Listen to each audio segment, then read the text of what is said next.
Hello, my peeps! And welcome back to Passionate People Preposterous Peeves. It has been a while, but I am still your host, Ike. And before I get too pumped, I'd like to take a moment and say thanks for being here and giving this pod a listen. It means a lot to me that It means a lot to me that you chose to use your precious time and give me and my guest your ears. Now, if after all this awesomeness you still have the wherewithal, it'd be really cool if you share this with someone who you think would like it, or just subscribe yourself if you already haven't. That'd mean a lot. If you want to tell me what parts of the show you were passionate about, peeved you off, or just say hi. You can always reach me on Twitter at LikeIkes, or via email, passionandpeevespodcast@gmail.com. So, I know it has been a while. Sorry for the delay. I have been, busy. We got all the kids that I at least had been rooting for out the door at my school. It's freaking awesome. There were so many kids, a lot of last minute kind of graduates. It was rad that we got to help so many kids get educated, pass that hurdle, and really prepare to go out into the world.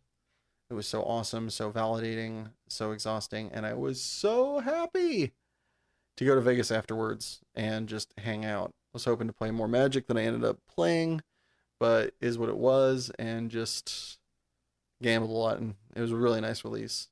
Luckily, a friend of mine, Aaron Barrich, previous friend or friend of the podcast and previous guest, crushed it, finishing in the top 4 of the first event and the top 8 of the last event. Just bangers. Ivan Espinoza also top 8 of the first event, winning the second event. Gangsta. So a lot of hitters from LA going out there and hitting. It was awesome to see and awesome to root them on. Speaking of hitting, I've been hitting the date naps, having a grand old time. It's been hitting back, however. A lot of feelings of excitement to only be swatted away by, this, that, or the other. The most recent one was a bit of a blow. Definitely left me rocked, but, as time goes on, I'm glad it ended up working out that way. Not necessarily in the way it worked out, because it was a little bit of a abrupt, ended up in kind of not a shouting match, but we definitely had a strong disagreement on the way the world should spin. But, no shade to them. I disagree. I can see the validity in what they want, but I don't think that if we see the world so differently in those regards that we should be together. So I think it's great that we ended up having that fight when we did and getting it done with. Though I do now have a new goalpost to achieve for after this last night, getting back from my friend and friend of the podcast, past guest, Dan Silver, getting married to his awesome wife, Karis, now Silver. It was so awesome. I've never seen love like that before. Not only in them hanging out, but last night, it was really cool. There's moments you see, or at least I have seen, where there's PDA, public displays of affection, and it's like, all right, wow, they're amorous. Wow, they are horny. They really like, showing off. That's fine, to each their own. This was different. I have helped officiate many weddings with my father when he was a pastor, and got to see people who loved each other. That was great. This was different. When announced that, I now present Mr. and Mrs. Silver, Karis and Dan Silver, the look on her face, and when she grabbed her husband and smooched him, it was different. You could see it. She was so elated, so excited that he was hers. He loved her. Don't get me wrong. It wasn't one direction by any means. But there's little things. It is clear to me, and I say this, and I think this is true in all relationships, that there's one person who loves the other person more. Just usually is the case. This one, a little bit more pronounced, and nothing wrong with that. In fact, it was beautiful. Watching her grab her man, not like mine, can't have him, but just being so excited, like a kid, the quintessential scene from Despicable Me when it's so fluffy and she has her toy. This was very much this is hers. And the way she kind of grabbed onto his hair and didn't really let go for it was an extra second. It was a timing thing.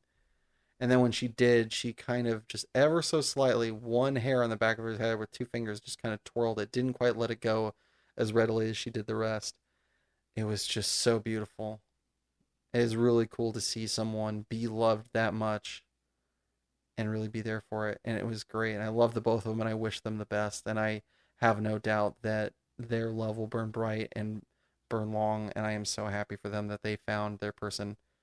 But now I got to go out there and get mine. So no, I don't know where that goes from there. But it was very inspirational as someone who is, looking for another, looking to kind of not be done. I'm actually really enjoying dating apps and kind of the game of it, but really that is the end goal, to find someone that likes you that much and you want to be with that much, and it's really fantastic. Now, however, I have to head off and show Europe what's up. Prepped as I'm gonna get for the Pro Tour. Got a couple more days of preparation once I get over there and get over jet lag. Hopefully that happens quickly. And then a whirlwind tour of Europe. I'm actually going to be over there for, I think it's, hold on, let me do some quick math. Today is the 23rd. I am leaving. I will be gone until the 16th. So that's just like 3 to 4 days, depending upon how you want to look at it and when I'm recovered. So 3 weeks, 2 days, 3 weeks, 3 days. So, it's 3.5 weeks. It's a long time. Very excited, a lot scared, a lot anxious, but it's gonna be awesome. The roller coaster is about to leave the station. I'm here for it. When I get back, I will resume recording. Maybe I'll even find some guests while I'm over there. Who knows? But when I return and kind of get back in the saddle, I have made the decision that as of the 18th of August, that will be the last recording day. After that, there will be no more recordings. I don't know how long it's going to take to get out the recordings that I get while I'm over there, or when I get back. Maybe while I'm over there, who knows? But that will be the last recording day for the podcast. So if you have any questions for me or my editor to answer about the pod in the last episode, because we are going to kind of do an appreciation wrap, behind the scenes, hopefully, if he has the opportunity to make a best of moments playlist. You can always find me again on Twitter @LikeIkes and via email passionandpeevespodcast@gmail.com. Please send any and all questions. We'd love to answer them, talk about them, and reminisce. But yeah, we're almost there. I was hoping to get to a full third season. It might end up that way, it might not, but that's when work is going to start back up, and I've got other projects in the works. So that's going to be the last recording day. After that, we'll be releasing them as I, intend to on Mondays before midnight. But that's going to be the last one. It's been really fun with y'all, and I'll continue to say that. This has been a great journey. For those of you that have been here since early on, you've seen it grow and change, and I really appreciate that. And, still time to grow and change some more even. But this has been really fun, so thank you. Anyway, today's guest is somebody I met actually at school as we were kind of closing down, getting biz done. He is a past tutor at the school, and had a lot of fun chatting with him in the last coming days, and just seeing his energy about his topic and then getting to talk to him about his passion was fantastic. So please enjoy the episode with Schroeder KINMAN. All right, folks. Today on the pod, we have a special guest. Special as they come. He is a worm confirmer. Been personally blessed by the Archbishop Desmond Tutu, and once memorized 50 digits of pi just for a t-shirt. It's the one, the only, Schroeder KINMAN, everybody!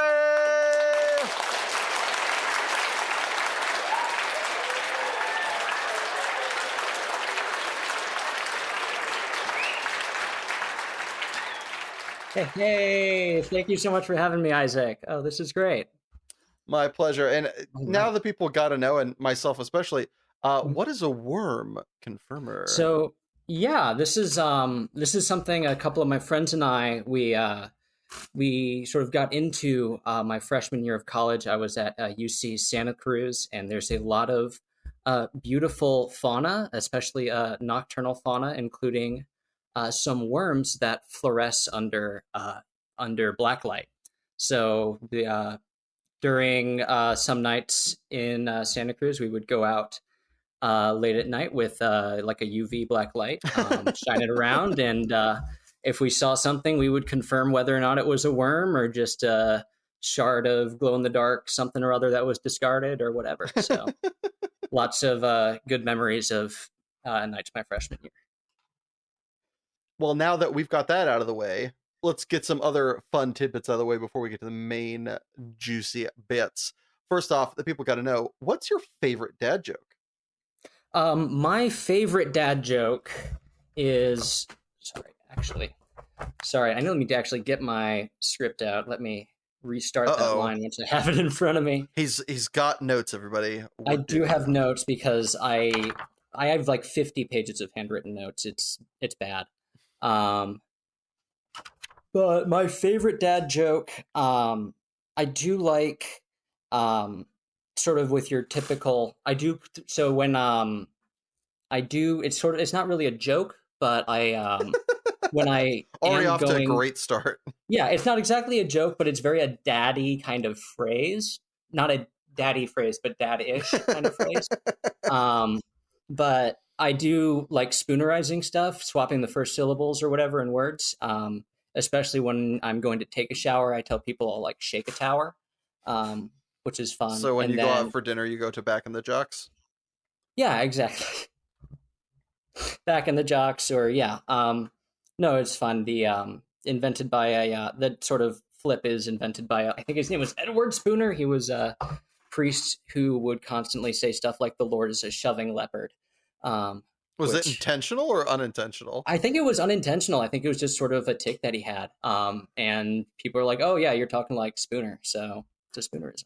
All right. Well, on that kind of milieu, what's your favorite little known fact? I have so many like random little facts that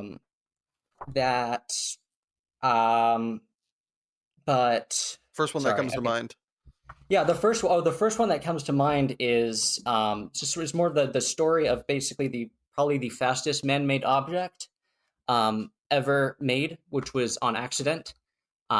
When we were doing nuclear tests underground, the U.S. government, they detonated a nuclear blast underground, and it ended up launching a manhole cover with, given sort of the number, it was only in like one frame, it was moving so fast, but they were able to calculate that given that trajectory, it was well beyond escape velocity and probably the first thing to make it into sort of like sort of space orbit around the sun. Wow.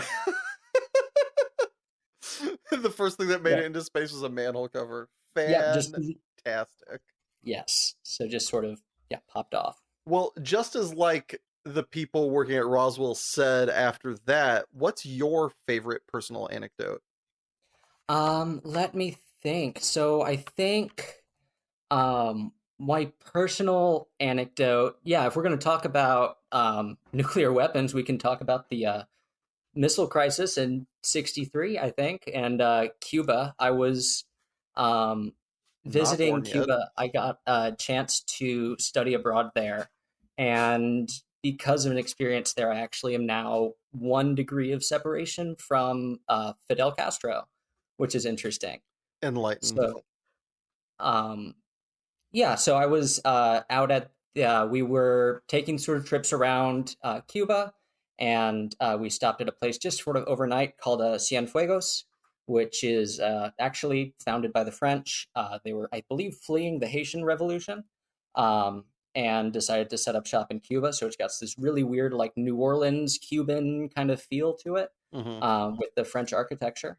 And so I was just walking around, and I saw a sign for the local CDR, which is Comunidad en Defensivo de la Revolución, or Community in Defense of the Revolution, which is something that when Castro got in power, he and a bunch of folks basically divided the whole country into sort of neighborhood-sized chunks, and allowed those sort of chunks to kind of self-govern. And so they would have a place, this CDR office, where people could come to just sort of fix whatever local problems there happen to be. Like, oh, I need someone to watch my kids while I'm at work. Okay, drop them off at the CDR. We'll like find someone who can watch them for you. Or, my rations aren't cutting it with my family this month. Does anyone have some extras? Let's, see if we can reallocate the resources we have.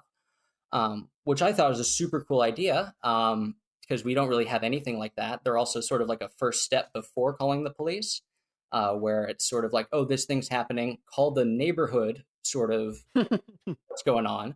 And then they'll decide, because they'll have cooler heads, whether you actually need to call someone who may or may not have a gun. So I was just taking a picture, and this lady sort of stopped and asked what I was doing, and I tried to explain in my very broken Spanish that I was just sort of a tourist who was interested. And so she invited me in for coffee, and we talked, and she brought out her husband, who was like the leader of the local CDR, and we got to talking, and turns out he had, I think, gone to Vietnam during the Vietnam War, not on our side. Cuba was out there supporting the Viet Cong. I think he was an engineer or something, and he was able to work his way up in his union. And at one point, he got some sort of reward and was on stage with Fidel Castro. Damn. So I got to meet this guy. He's met Fidel. And now, if anyone's met me, they're only 2 degrees of separation from the former dictator of Cuba. Well, in a moment such as that, I'm sure around such a lovely lady and her husband, you must have exclaimed something out loud, but not wanting to be rude. Perhaps it was a non-traditional curse word or a minced oath, as some may say. What do you have any favorites of that particular type of term? I do like the term "Christ on a catapult," which is not. It's just sort of like when something's just like crazy, just like, man, Christ on a catapult, that's insane. You went to Vietnam or whatever. Yeah. So and then awesome. The more sort of traditional, non-traditional curse word, I'm a big fan of son of a biscuit eater as well. But Christ on a catapult, it definitely winner. ranks above that. Yeah. So do you have a life hack that you'd like to share with the audience, other than, how to not get hit by a nun while taking the Lord's name sort of in vain, but not really? Yeah, a little life hack. I think I have a couple. One of them I think was, actually, this was what I learned in Missouri where I grew up. It may not be true in California, but I've done it a bunch of times. You can turn left on red if the intersection is both one-way streets, which I have terrified my passengers with multiple times because they didn't know that was real. And then another sort of little life hack would be if you are on the highway and you see like a white Ford Explorer or any sort of car that looks like it could be a cop car. Cop cars don't have ski racks or luggage racks. So if it's got the luggage racks, you're probably good. If you need to know that. So, according to the California Department of Motor Vehicles, you may turn left against a red light when you are turning from a one-way street onto a one-way street. Yes, so they both have to be one-way intersections, but that's when you can do a left on red. So, fun little hack. There's a couple of places in Pasadena where I live that has come very much in handy. So. Well, the reason we know each other is because of Pasadena and our mutual, I guess, occupation. I guess so. Yeah. I guess occupation is sort of the right word. We were both been employed at the Learning Works Charter School in Pasadena at differing times, and we met up there. When you informed me that, what is it that you do that is now? I mean, if it's not a life passion, it'll do damn well until one arrives. Yeah, I'm a customer organizer for Unite Here Local 11. They're a local hotel workers union in Los Angeles. They also represent hotels in Orange County and just a couple in Phoenix around the airport. Sky Harbor. So So you are one of the people out there helping people unionize is it just for them, or have you worked for other kinds of unions before this one?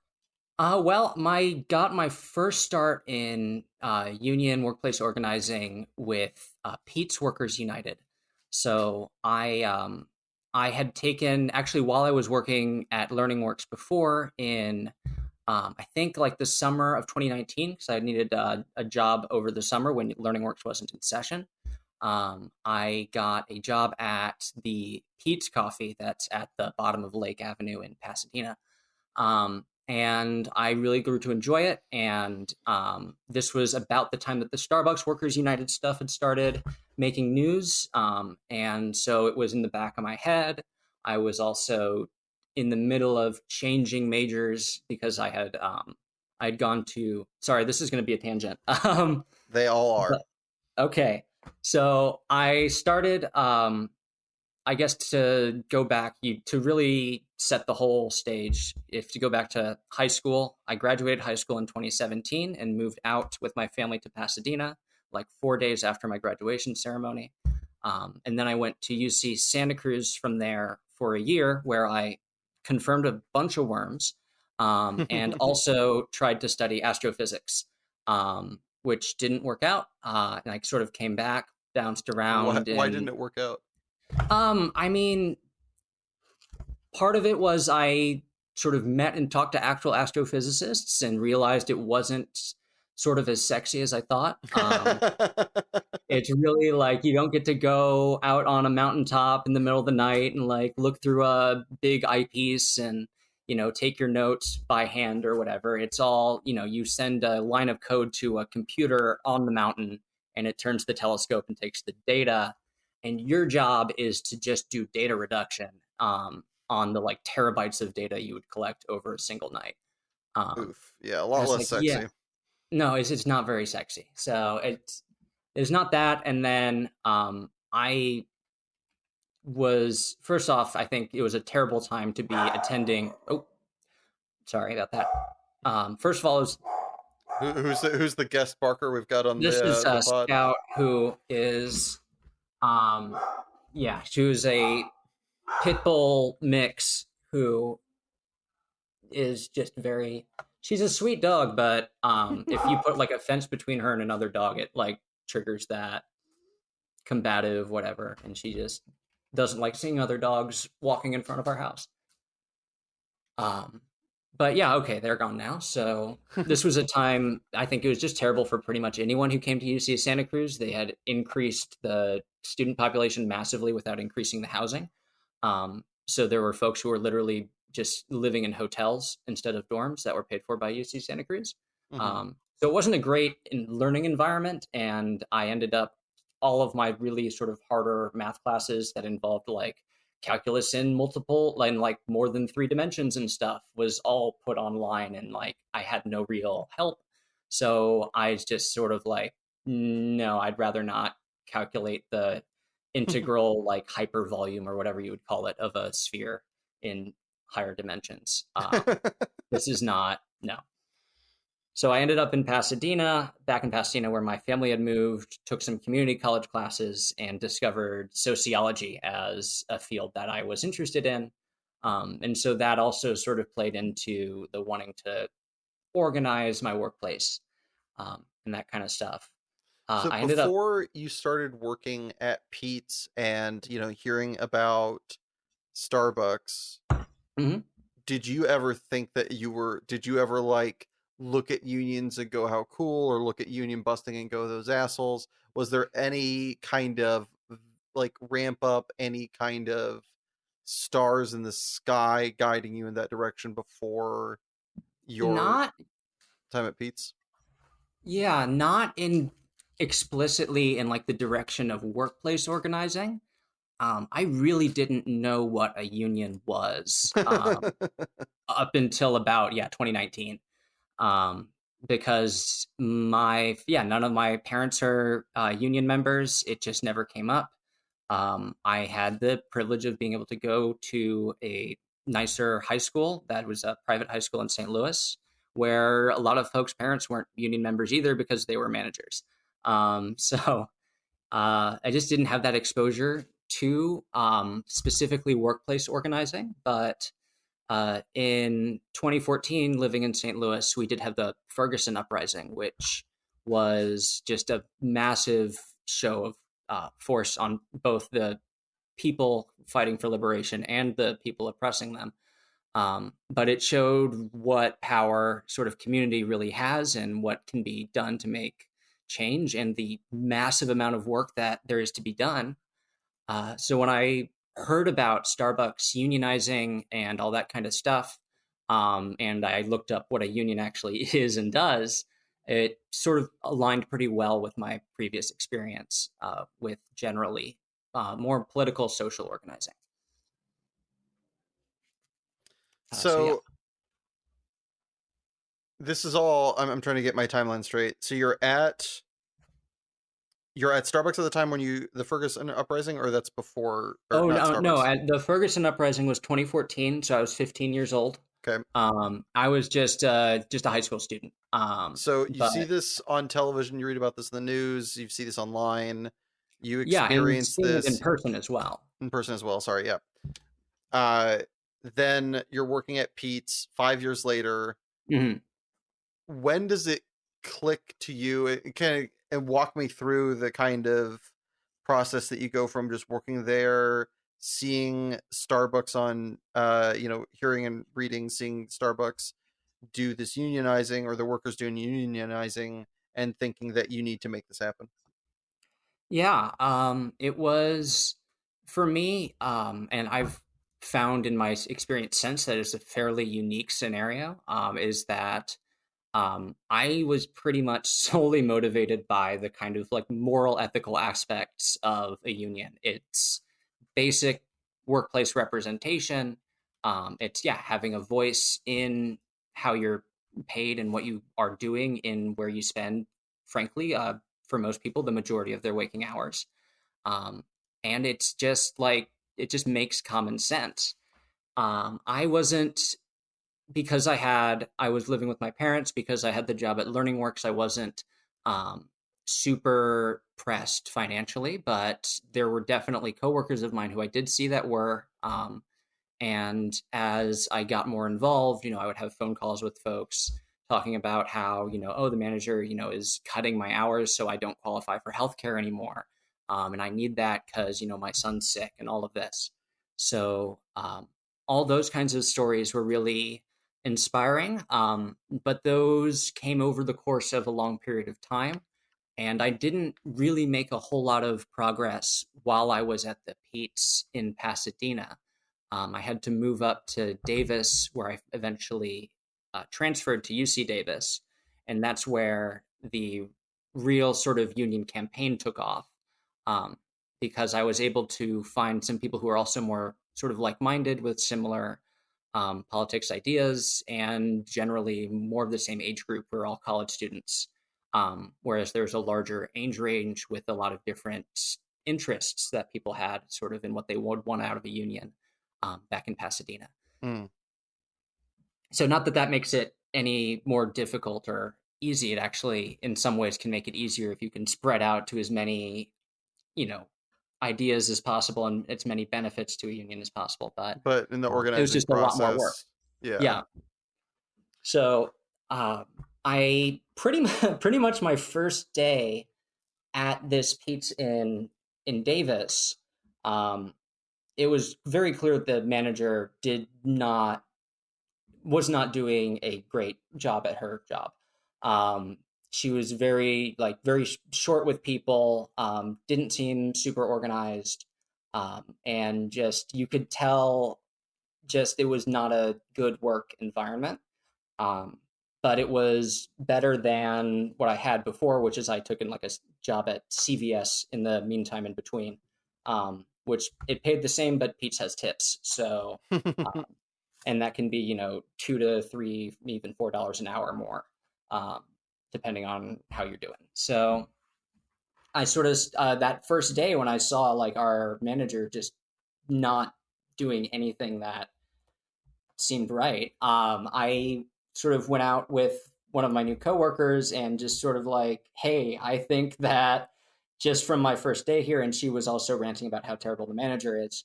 Um, so I was like, yeah, it sounds like we could use a union here.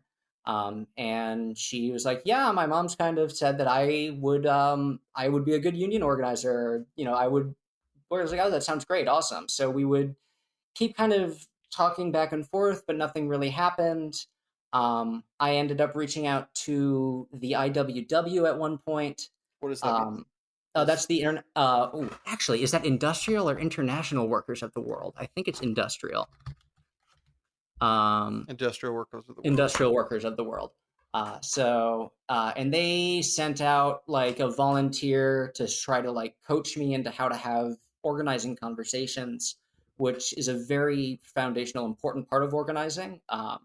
But it was also very clear that this was not a huge priority for them. And so it just didn't, I ended up sort of cutting things off with them. And then I got a text from someone at a different Pete's location, just about a mile north of ours, who was like, hey, I'm not a fan of what's going on at my location. I was wondering if any of y'all were interested in unionizing.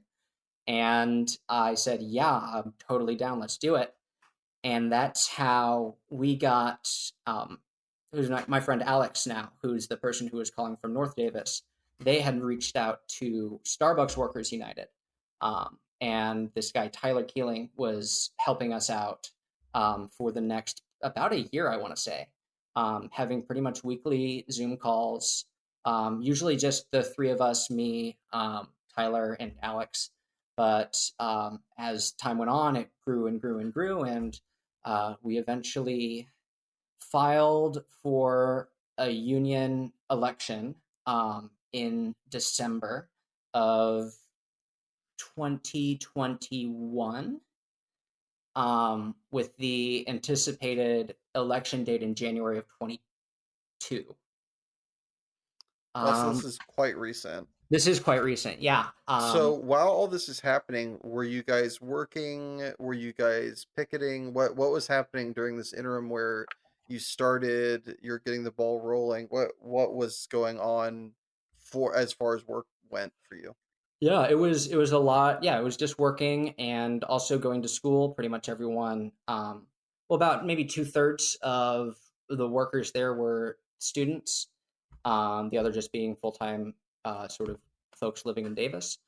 And so it was just sort of going to work and then trying to talk to folks if they were comfortable during work, but folks really don't tend to be very comfortable talking about that kind of stuff when boss or manager may be around. And so trying to just reach folks outside of work and, you know, figure out as we got more and more involved with Starbucks Workers United. Starbucks Workers United is, I don't know if it would be 100% correct to say that they're sort of a child organization of SEIU, the Service Employees International Union, which is the second largest union in the US. And so SEIU has more resources. They were able to send out someone who was like actually paid to help us organize. And so she would come out and help you really like go through those kinds of organizing conversations where it's like, you know, we have to start from each individual person and build it from the ground up. It's like, what specifically is this person's main issues with what's going on in the workplace? Why do they want change? Do they want change, first of all? And why do they want it? What are their relationships with other people in the workplace? You know, are they best friends with someone else who might be more pro or anti-union that might need, you know, maybe they can talk to that person, have a better conversation to get them more online with the union. One of the biggest stumbling blocks, in my opinion, to our locations was that one of the more, and this is, I mean, I don't think they're going to listen to this, but this will 100% out anyone who knows of anything about this. But to me, one of the biggest sort of hurdles was that like 3 or 4, if you count the person's significant other who is also spending a lot of time there, they all lived in the same apartment And they all paid rent through one person who was staunchly anti-union, who started out very pro, but got flipped by management and just like totally turned everything around.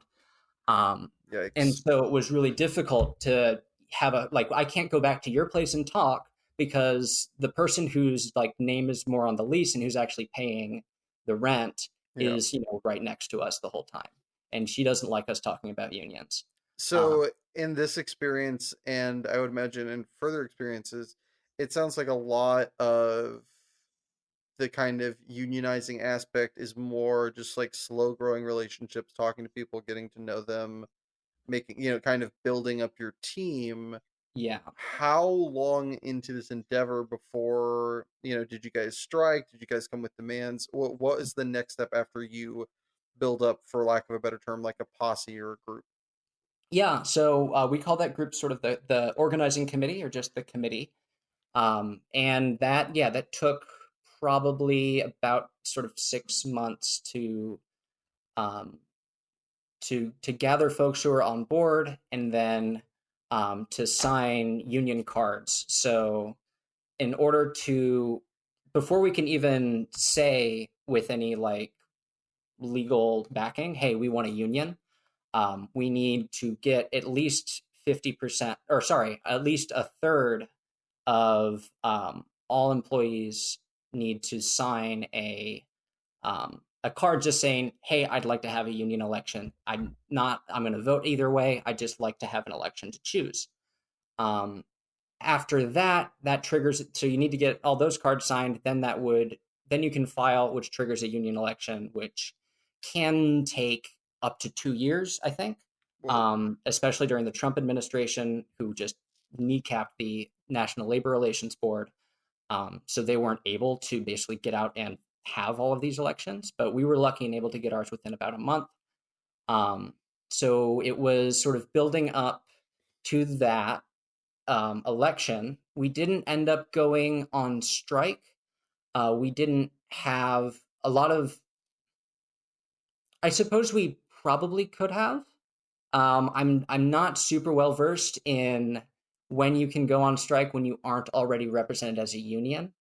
Um, and you sort of run in. So there was sort of like it wasn't given to me as an option really, um, partly because it wasn't seen that my store specifically had necessarily the solidarity in it to successfully walk out. It could actually, if we try to do a strike and less than a critical mass of people go out, then it's business as usual, and we're just sort of people with signs outside of an open coffee shop, Yeah. and it just sort of internally divides the workplace even more.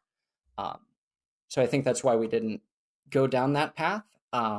And we also knew that as soon as, because we'd seen what happened with Starbucks, is as soon as we say, hey, we want to be treated slightly better, management's going to clamp down and immediately go into union busting tactics, which they did. So we were not really incentivized to lay out a full list of demands and stuff ahead of time, because then they can go, oh, well, we can do this without raising, your wage or doing anything that would actually better your life in a material way. And then you don't need a union election, right? Which is exactly what they did in our shop. Is once we filed for the election, they sort of went around and fished stuff out of people of what is the kind of stuff that you're looking for. And they ended up making all these promises about, oh, we're going to totally revamp HR and we're totally going to be more transparent with all of our stuff. And we're going to open up a public art space in your coffee shop for local artists to show their stuff, which they never did. I mean, maybe they have since I left, but they didn't while I was still there. Um, and yeah, so it was more of like we also did a lot of press releases and interviews with like More Perfect Union, with Jacobin, a bunch of like local newspapers, and got the word out that way. And also that gave workers an opportunity to sort of speak for themselves and find their voice publicly. And the workers who did ended up sort of gaining a lot of like sort of personal power in that, and were able to drive the union drive even further, which was great. So, if somebody was wanting to do, from your experience at Pete's and your experience moving forward, if somebody was working at a small business or, a local chain, I guess Mhm. probably local chain is where it would need to happen more, like a local chain like a Starbucks, like a Target or something like that, and they Mhm. wanted to create a union, what would you recommend them not do, and what would you recommend them do? Um, so one thing I would recommend folks not doing is sort of making unionizing your only personality trait, um, because that makes you so much more easy to write off as just sort of some kind of fanatic who's just like really into this union thing. That was something that I learned a little bit from experience and just from sort of navigating uh, organizing conversations myself. But it's um, you want to move. It's so hard to move slowly, especially when there's pressing need. Like right now, it's like, yeah, people can't make rent now, um, but if you don't work and build this committee up one person at a time and make sure each individual person is really truly grounded in the movement and what it could bring not only for them but for everyone, including their coworkers, um, you're not going to be able to withstand the kind of union busting tactics that come up once you go public with your union declaration or election. What are some of the common union busting tactics that people should expect if they were to try to do such an enterprising maneuver? Yeah. So with us in Pete's, we didn't we didn't have what were truly captive audience meetings where we were required to go to meetings where they would basically try to dispel quote unquote myths about unionizing and all this kind of stuff. But um, they sort of said, okay, we're going to be open for like an hour after close or something, or we're going to close an hour early. And you can come and you'll still get paid if you come. So you'll still get paid by the hour for that 1 hour quote unquote info session. Um, but you would get paid for that, but it was not like a truly the term captive audience is sort of thrown around in union circles, and it wasn't truly that, but it was a lot like that. Um, because Davis, California, is so close to Emeryville, which is I don't know maybe an hour 90 minutes away. They were able to get like the head of HR and stuff to drive directly out to us um, and say, "Oh, I'm just here on vacation with my family, but I just wanted to sort of talk about, Pete's and get your input personally about how we're running things." And so, again, sort of like trying to mine people for information on which, to an extent is good. Like a business should care about its employees. But is if you're only doing that so that you can kneecap their ability to organize and have a voice in their own workplace, that's when you start getting into sort of skeevy territory. And that's what they would sort of do is let me take you out to lunch where we are away from work. I can talk to you as a friend and talk to you about how, my husband joined a union and he didn't really like it because, people weren't allowed to take vacations whenever they wanted, like you can kind of here, which is kind of a lie anyways. We had blackout dates, like you can't take this day off, and you have to be months in advance usually because the amount of labor that we had was just so short. We were just sort of short staffed, and so you had to get your time off in like a month or so in advance. Um, but these conversations, these very sort of empty promises, but coming from people with authority, um, it can, especially if you're a younger college student who doesn't have a lot of authority figures who are being kind to you, it can be very effective. And Yeah. I'm not saying that people were only flipped because they had someone like a father figure telling them this. You don't need a union, but yeah. So we had these captive audiences. They would sort of have these fake Q&As. Oh my fucking god.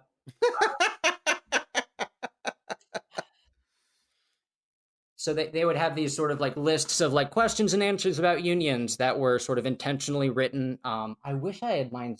I probably have it saved in like my garage somewhere. Um, no, I gave my copy to Alex, our other organizer, because they were going to do the same thing the next day. And so I was like, hey, here's this. This is what they're going to ask. Here's all of the holes in all of their questions that you can poke. Which they did, and then the next meeting we weren't allowed to ask questions. Which, you know, kind of was management tipping their hand, showing that they knew that they were pulling some bullshit. So those were sort of the big ones. And then sort of one-on-ones with management, who will just sort of take you aside and again put on this facade of, I just want to be your friend, you know, I'm looking out for you. This union will get in between us. Like, I won't be. They'll say a lot of just complete bullshit about what union rules are. And again, like, a union is just the collective bargaining agreement is just a contract that you agree to. And so it's like, would you agree to this dumb union rule that another union has for a legitimate reason? No, you wouldn't. Okay, then we won't put that in our contract when it comes to negotiations. It's a very but you know, they'll say the thing with like vacations, you know, like, oh, well, like steel workers need to, you know, have vacations set up, you know, months in advance. It's like, yeah, because they're like working 8-hour shifts and like you need someone to be there for you specifically. And things may be, you know, planned out months or years in advance. You know, oh, the management can't be out on the floor with us, like in auto worker unions, where you don't want the manager who doesn't know how to work heavy machinery going down on the shop floor and getting someone's hand chopped off. But when cooking coffee, you know, yeah, management can come out. Why on earth would we put a stipulation in our contract saying management can't help us do our jobs? So yeah. After this whole entire experience, even though it was such it not only a learning experience, but it sounds like it was such a, I don't want to say a nightmare, but there was so much that went into this. Oh yeah. You wanted more. Yeah, actually, yeah, my location ended up withdrawing our petition to unionize. We didn't have an election, which was a strategic move to keep basically the option open for reorganizing and having another election 6 months down the line. Because if you have an election and lose, you have to wait a full year before you can get that next election. Very smart. So that was sort of a strategic move. It was like, we don't have a guarantee that we have the numbers, so let's just pull out now because it'll get by us sort of 6 months of time. The other location won, I believe, 14-1. So damn. Yeah, and so it was this sort of like total landslide. And they're doing great, and they've been working on negotiations. They're dealing with a lot of the same things Starbucks is. So they don't have a contract yet, even though, or I think we're going on 2 years now since the election, because, you know, Pete's will install and not, you know, not bargain in good faith, is the term that's generally used. But they were able to successfully get, just with the newfound leverage they got from unionizing, they were able to negotiate and get new air conditioning for their shop, which was very, like, always on the fritz. And in Davis, California, that's in the Central Valley, where you have weeks of triple-digit temperatures. Yeah, it's just, you can't be cooking boiling hot coffee in there. You can't be cooking and getting cooked. Yeah, so, and it was also a violation of OSHA regulations. At some points, it would be getting literally too hot for it to be legal for folks to work in there. So, but again, corporate didn't care until there was a legal authority called a union to back up these workers' claims, that, hey, you need to stop this so that we aren't, you know, getting heat stroke on the job. So after this happens, how soon until you're like, you know what, this is what I want to do. This is what the future I want. This is where I want to focus my energy. This is what I want to do after I graduate. This is what I want to focus while I'm working at school. Like, what part of this does the light bulb go off and you're like, this is me? I'm actually not 100% sure that it is me right now. I'm very much into it. I like it a lot, but my choice to go into union organizing specifically was honestly more financially strategic than anything. Is that Gotta pay the bills. unions have money. They can pay people to organize. A lot of sort of ad hoc organizing that's happening out on the streets doesn't pay because, how would you? You can't fundraise a lot. Or, it would be you can't fundraise a lot for sort of the kind of organizing stuff on the streets.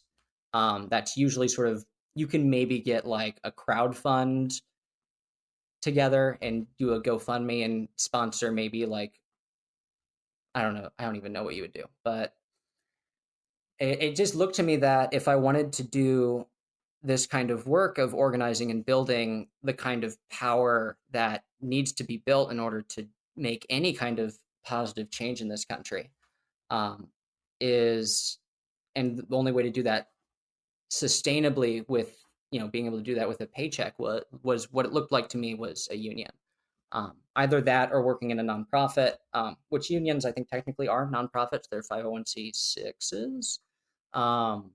But uh, at least the one I found, Unite Here Local 11, does a much better job of not falling into the sort of trap that nonprofits often do, which is sort of the funding trap, because we're supported by our workers who see that we do good work for them and they get a great payout on their dues. We just won a $35 minimum wage for housekeepers in basically all of Woo! our hotels.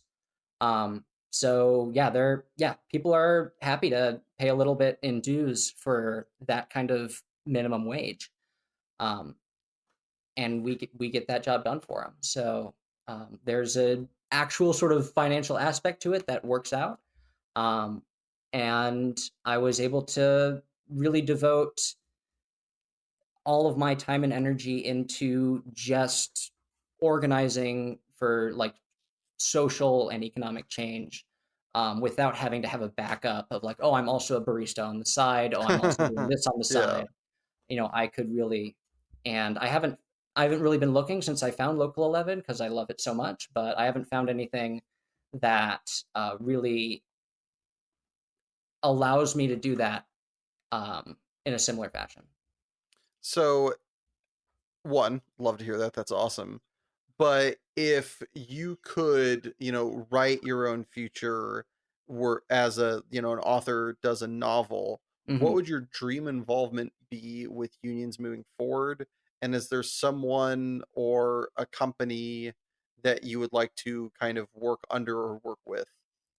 Um, yeah, I haven't really thought about different companies. I want every company. I think every company deserves a union. Should have one. It's just sort of just like every country should be a democracy. Like it's just a basic sort of concept for me. But um, yeah, I would look. I think. Oh, that's a good question because now that I'm sort of thinking about it and where industry is going right now, we are such a service-based economy, which is being increasingly automated. Um, and so I think part of it is we might be coming to a point where, I mean, we've had the tool of the union for about 200 years. And if we don't sort of radically change how they function or just abandon them altogether, they might not be able to survive this sort of transition into automation where it's so easy to just fire people en masse and replace them with robots basically. um, I don't Yeah, I don't know. I obviously want to see Amazon unionize. I'd love to see Target. I'd love to see all of these sort of big service industry giants. Walmart, I think, would be incredible. I think Walmart is It's always Walmart and Amazon are the two biggest like employers in the country. Um, but I think Walmart especially. I mean, I grew up in Missouri, just above Arkansas, where Bentonville is and everything, and Walmart's from, and it's just the stranglehold that that company has on so many communities across the country. You know, forcing them to pay their fair share to their employees would have untold economic consequences that would lift up millions of Americans. Um, and so, to me, that something like Walmart would be sort of the gold standard. Um, and on the flip side, I'm also very interested in fucking up police unions. Um, so that's kind of a weird flip side, but Wait, so all unions aren't good? yeah. So, I mean, police unions are supposed to be made of sort of working class people who do not have a voice on their own, collectively bargaining against the people in power. Well, the police are already those people in power. So their idea of unionizing becomes less of a punch up and more of a punch down, is the best way I've sort of described it or heard it described. Hmm. Um, and yeah, police unions literally let their members get away with murder. I don't think my union would. There's just, certainly not put the person on paid absence or whatever, extended leave. And seeing how powerful, because yeah, the union is a very powerful tool, and seeing how these organizations have corrupted it to serve the sort of people in power, the status quo, the 1%, or whatever you want to call them. It's just infuriating. And as someone who's generally a police and prison abolitionist, actually, I'll just say that, not even generally, I am a police and prison abolitionist. Um, One of the first ways you do that is stopping these police unions from just allowing any officer to avoid accountability at pretty much any time. Growing up near Ferguson with, um, Ferguson police officer murdering a teenager in cold blood and getting $500,000 in GoFundMe's for doing it, and getting as much protection and not even indicted. Not even like the grand jury said there's not enough evidence to even go to trial. Um, so much of that is tied up in, sure, how we police our streets and our government and society, but so much of that was driven by, police officers associations that have the resources to protect these officers from the consequences of their actions. So if I could, like, absolute dream job would be just like spend my years going after those, and doing my bit to abolish a part of this criminal justice complex that we have in this country. So, in movies and TV, they often showcase people's passions either shockingly correctly or often very incorrectly. Are there any films or television where they've shown like unions or union busting in ways that are accurate or inaccurate? I, so okay, so the first two that come to mind are On the Waterfront with was it Marlon Brando from Hmm. like way back in the day, which is of course dated. I had to watch it in a U.S. history since 1945 class. Um, I thought it did a pretty good job. I wasn't paying a whole lot of attention because this was back before I knew what unions really were, but Yep. I will say sort of like the characters of, like, I remember like the priest who was an ally and who, like offered up his church's space and stuff for union organizing and stuff, and who was attacked, maybe killed, I honestly don't remember, for working with the union. I think that is indicative of a lot of where unions do get their power. And Unite Here Local 11 specifically does a lot of work with an organization called the CLUE, Clergy and Lady United for Economic Justice, that really does help unify the spiritual and the political aspects of the union. It's not only do we, need to fight through this system and fight for our own political power, but it's because it is a just and right thing to do. that we are doing this, and that gives people so much more power and energy. Um, the other one would be BoJack Horseman, which did a great episode on gays unionizing and going on strike. And it was pretty, yeah, in my experience, decently accurate um, to how management will absolutely turn on a dime on you like that, and will try to cause internal divisions amongst others, and make it so that, for example, like the pushover PA or whatever is the one who's the lead negotiator with us, so we can get all of our concessions. Really trying to play people off each other and stuff like that. I appreciated that episode a lot more after I had done my own unionizing process. That's Yeah. awesome to hear that recent shows have done such a great job, like especially one that kind of didn't need to, but it's lovely when they do, like BoJack. Yeah, Still I though, haven't seen the Simpsons episode that just came out where Marge apparently starts a union, but I'm all for that. That sounds awesome.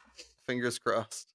Yeah. So, when you talk to people and you let them know what you do, what would you say is the biggest misconception about either your work within the union or just unions in general by the wider world? Um my I have a there's my personal job is sort of so unique, it doesn't have any misconceptions because people don't know what it is to begin with. Valid. So I'm a customer organizer, which is very different from a worker organizer. I'm not in the workplace talking to people who are maybe housekeepers or chefs or waiters or bartenders. Um, what I'm doing, especially when they brought me on, they just declared a public boycott of all hotels without a contract in Los Angeles County.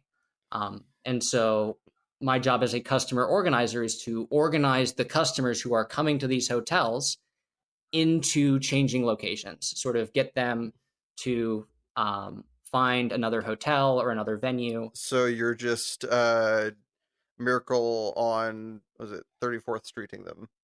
Being like, Um, "Oh, have you heard about Macy's down the street? Oh, have you heard about Sears a, across the block?" Yeah, a little bit, yeah. And it's not so much sort of an individual, like person by person job. It's much more effective because when organizations will reserve whole room blocks, like if there's a convention or a conference or something coming to Mm, town.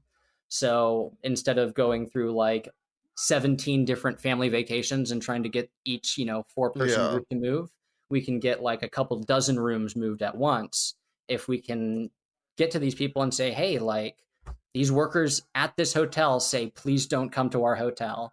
And they could go on strike during your event. Um, it's not looking like that's going to be a good option for you. Can I give you some resources to find a better location? Yeah. Um, and folks So, are surprisingly resistant to that.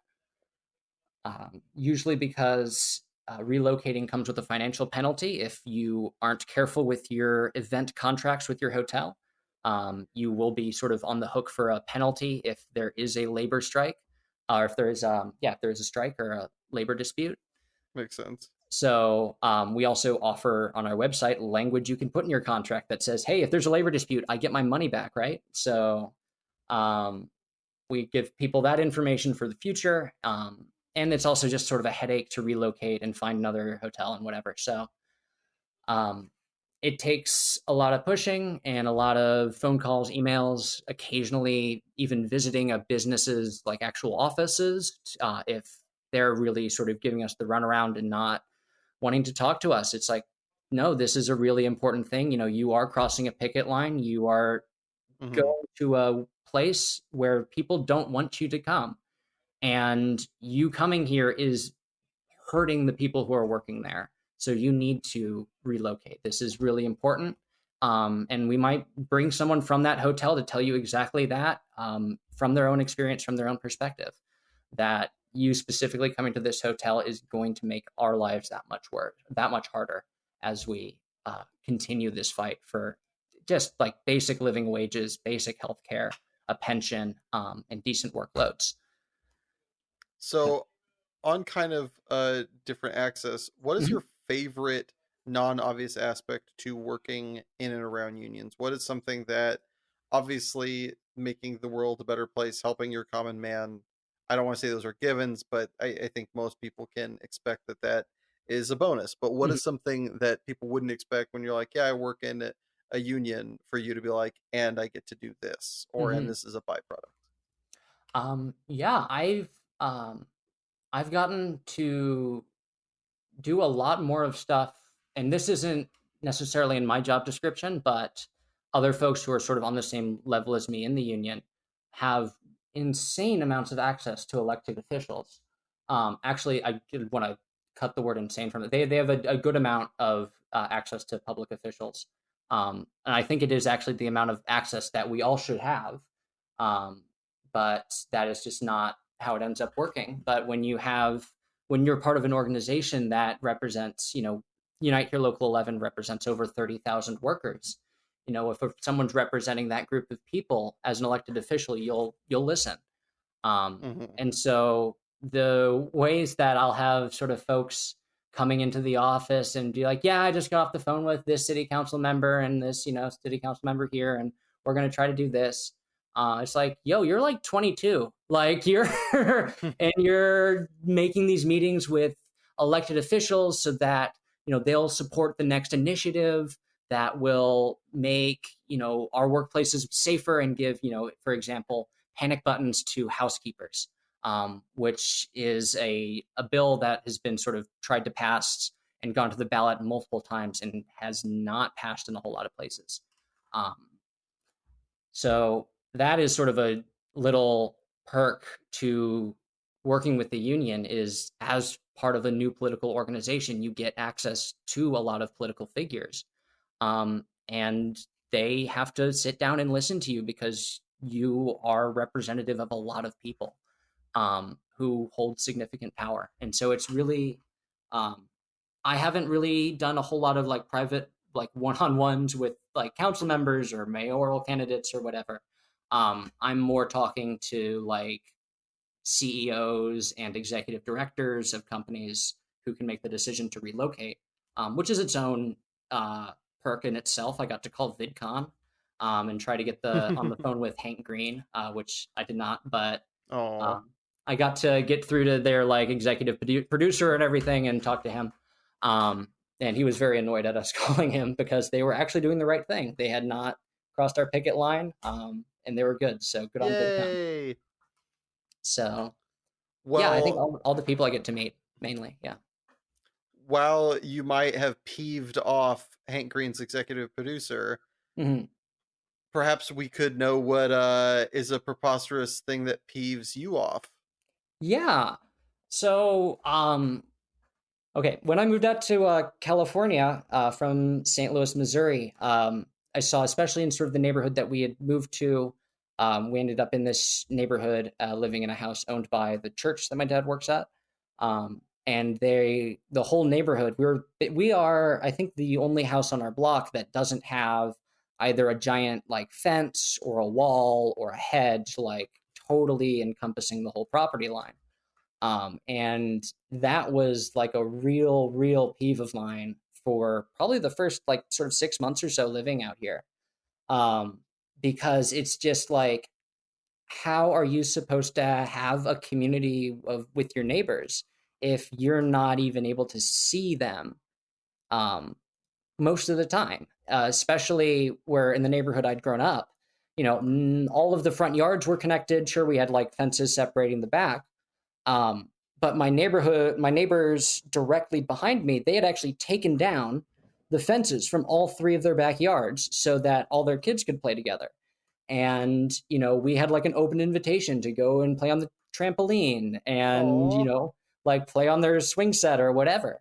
And it was just a great source of community that, I'd be out. I remember I was out like 13 years old, drinking like a Fitz's root beer, which is the local brand of root beer, on the porch. And our neighbor was walking up to his house and he saw me. He's like, "Hey, what you drinking?" I was like, "Oh, I just got root beer." And he's like, "Oh, thought that was a Budweiser. Thought your parents were raising you right." I was like, I'm not getting that out here when I have to, you can't shout that through a hedge at a 12-year-old. That's yeah. extremely creepy. But um, it's just that sort of casual And now every time I do see neighbors, it feels super formalized and like, oh, hi, how are you? Because I don't know who you are, Yeah. because we don't have that kind of connection. And that's like a peeve of mine. I think it's caused a pretty big psychological impact on a lot of people.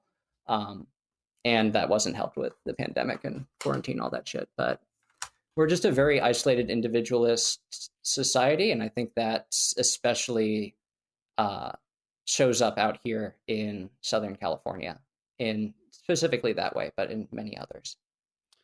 Did you have a story perhaps to share of when this either peeved you off the most or shown the boldest and the perhaps brightest but not in the best color for you? Um, so I've definitely like hopped a couple like fences to get like a tennis ball or whatever. I think, yeah, I mean, I'm just sort of generally against walls and hedges and stuff. So, let me see if I can give you enough context without implicating anyone else. But I was in a situation where I needed to access a, an apartment building that I did not know anyone in personally. Um, and I wasn't committing a crime, to be clear, but I did not want security to stop me.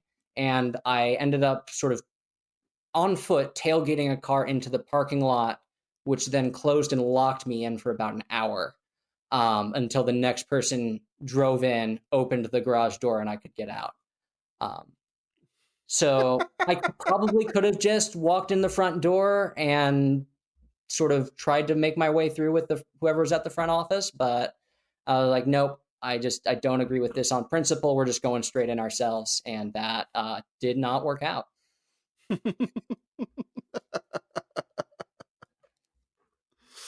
Well, So, lastly, as we come to a close here before we throw it to commercial break, if you could have listeners to this podcast hear one song you're choosing, which would it be?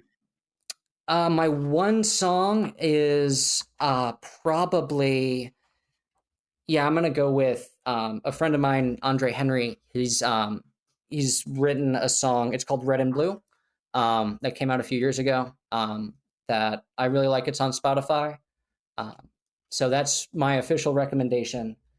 I also like just sort of dumb shit like the what was most recently sort of on repeat in my Spotify was the Bonk song by I believe it's pronounced No Shoe with the S being a dollar sign, which was a song written about the was it Cal Poly Humboldt students who hit the cop with a water bottle. Quality song. So that's sort of my serious and my less serious recommendations for songs. All right, well, with that, we're going to throw it to our sponsors. So Schrader here can have a minute to put on this here rubber suit before we get all up in the lightning round. All right, all right. But if advertisements aren't your thing, why not have a listen to Red and Blue by Andre Henry? Or if you really wanted to hear a song from a previous episode, check out the playlist on Spotify, Passionate People and Preposterous Peeve Podcast, Song Rex. It's a long title, I know. Don't worry, there's a link in the description. Either way, see you in a bit.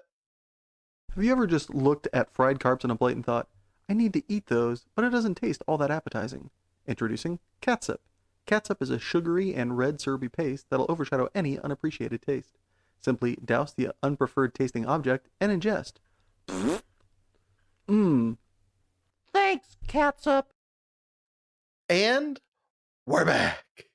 Schrader, are you ready to enter lightning round?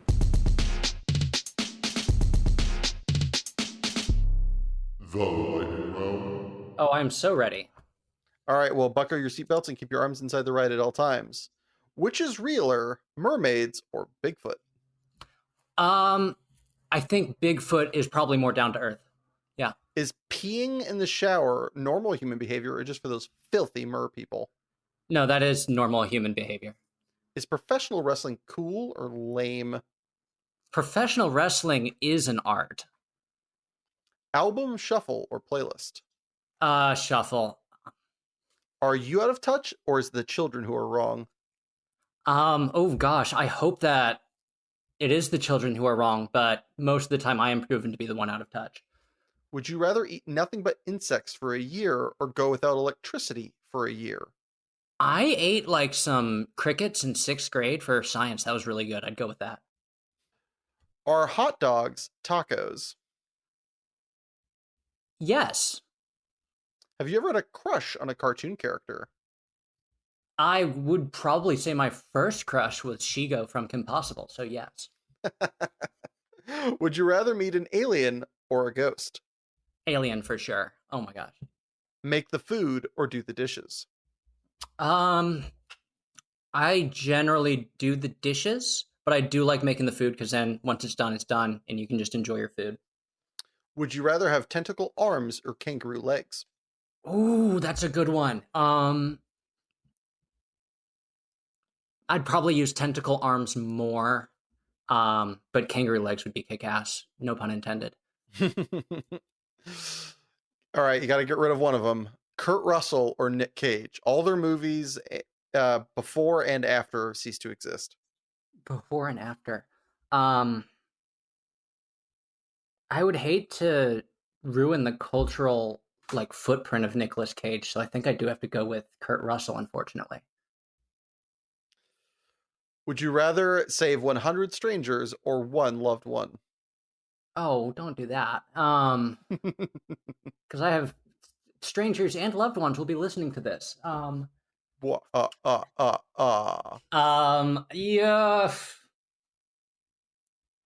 I'm sorry. I'm gonna have to go with the 100 strangers to whoever my loved one is.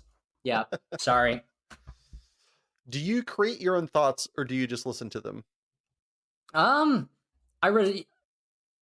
respond to them. I create them. I like it'll be one voice that'll be like, "Hey, we should do this," and then my sort of quote unquote real voice will be like, "Let's actually think about that." It's a team effort. Are you being the person Mr. Rogers knew you could be? I would like to. I hope so. Yeah, I think so. I really hope so. Have you ever cheated on a test in school? I have tried. It was the worst job anyone has ever done at cheating, where I just literally got up, left the room, and looked up the answer in my locker, and the teacher just followed me out. It was the dumbest thing I've pretty much ever done. So I'm sure I've cheated on a couple of tests here and there, but for the most part, I try to be straight edge. After that experience, I know I wasn't cut out for it. Sure. All right, in closing out, could you eat 37 of your favorite food for $5,000 in a 1 hour time limit? 37? Yes. Sure, yeah. I'd say my favorite food is probably like coconut shrimp or like fried shrimp or something. I could probably do that. Well, either way, congratulations, you've survived the lightning round. All right. Woo! Now, as a reward, my gallivant guest, I grant thee a lightning round question of your own to be echoed until we get bored of it. What you got? Would you ever resort to cannibalism? Why resort to it when you can pick it first? No, I'm just kidding. Okay, cool. I'm glad we're on a video call now. Good. Yeah. Okay. Run! I want to believe I have the gusto, but I think the idea of like cracking somebody open to eat them, I don't see it. I think I would. Yeah,